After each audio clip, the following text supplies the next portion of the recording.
Hello there, it's Sandy Allnock with this month's Create in Color. And today I'm going to do a study in purples. It's a couple different uses for purples that you might not have thought about. And the colors that I'm using specifically are from Polychromos set, and they're going to be over on the blog. So if you want to see those numbers and know what colors they are, you can go over there. Now, this is the stamps that I'm using, the girl and the fox. I just love foxes. I have a thing for foxes. So I'm going to stamp the fox first, so he's in front of her. And then I use the scrap piece that I had cut the fox out of to block off her feet because I wanted to make a log in between them because the fox is sitting on the log. So it's the fox in the front, and then the log, and then the little girl. So I'm trying to go from front to back so that I'm able to create a scene with some depth in it. The log itself, you could make just a straight log if you want. You don't have to get fancy like this, but I thought I'd show you how to make some branches sticking up off of the log. And I just made a swoop going up and then some snow hanging down from it. Not in a real even fashion. You could make giant icicles or something. Probably wouldn't get icicles on something this small. And I moved the snow up so the fox is not sitting with his butt in the snow. He's sitting on the dry part of the piece of wood that's laying down there across the bottom. And you could either just make that end off to the right hand side, but I'm going to make a tree up here as if the log is kind of laying against the tree in some fashion. Most of that's going to get cut off when I make the card, but I like to have something vertical just to give the scene itself a little bit of, I don't know, a little bit of oomph to it. So as I said, I'm using Polychromos colors that you can get over on the blog. I'm going to start with a bright orange and color in the fox and the girl's hat. I will end up forgetting the tail. I'll tell you that right now. I'll go back and do the tail later. But putting down the base color first and getting it relatively even, but not super even. And then going in with a bluish purple. And you'll see the difference between a bluish purple and a reddish purple when I start showing you more examples later. But a blue is actually the opposite of an orange on the color wheel, which is why I like to use complements, which are opposite colors, to do shading with. But in this particular case, I wanted to do purple, and purple is really close to blue. It's right next to it on the color wheel, so it's going to work pretty well for shadows anyway. And then I used an orangey color that's a little more on the dull side as the transition color between the purples in the shadows and the oranges that was the base color. So then I'm going to skip over and do the skin tones. There's a couple of different skin tones in the Polychromos set, and I'm going to put a little darker color right under the hat she's got on so it looks like the hat is sticking out a little bit. It's got some dimension to it, and use a couple different colors to shade and create the blend. And then, as I said, pick up the tail. Sometimes I forget these things. I also wasn't really sure which parts I was going to color purple. I knew which colors the tail was going to be in the hat and the fox.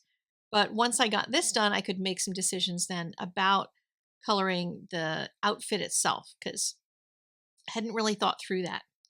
But here is where I'm going into a reddish purple. And while you might go, yeah, that's just purple, and you couldn't see the direct bluish purple color that I showed you earlier, this is the bluish purple. When you put the bluish purple over the reddish purple, you get a different kind of purple. That's what happens when you start doing layering. You get to see both of the colors at the same time. So I'm putting it a little darker coverage in the center and then lighter on her arms. But look at the color by itself. You can see how much bluer it is compared to the color that we put in her jacket. Her jacket has more pinkish in it. So it's a color that's just a little bit more on the warm side, whereas the bluish purple is more on the cool side. So using a lighter version of that purple, that same bluish purple for the stripes in the scarf, and then even a very, very, very light version of it to create some shadows. There's no need to go and get other colors out all the time in order to make shadows. You can use colors that are already in your picture, and that starts to bring all of the colors together when you use them all in different parts of the image. So for the tree, I'm going to layer a whole bunch of different browns and some purples in it. Just going back and forth and trying to get some even coverage, but notice that it takes a while to get even coverage. You can use Gamsol and those sorts of things. I've used that plenty, but I do love the look of the texture of the pencil itself. And when I've got time and patience, I much prefer this look to that of Gamsol. So just going to go over with a couple different layers and even adding some of the purple in there. Now, the purple snow. I'm going to start with a very light reddish purple. This is technically a purple. It's not a pink, even though it looks pink. But I'm going to add some shadows to the snow. It was too pink, so I went in with the cooler type of purple, that bluish purple, to just go over it a little bit and start to darken it down a little bit and make it a little bit duller so it's not screamy pink types of snow. And then decided I would use a little bit more of it in the foreground on the rest of the picture too.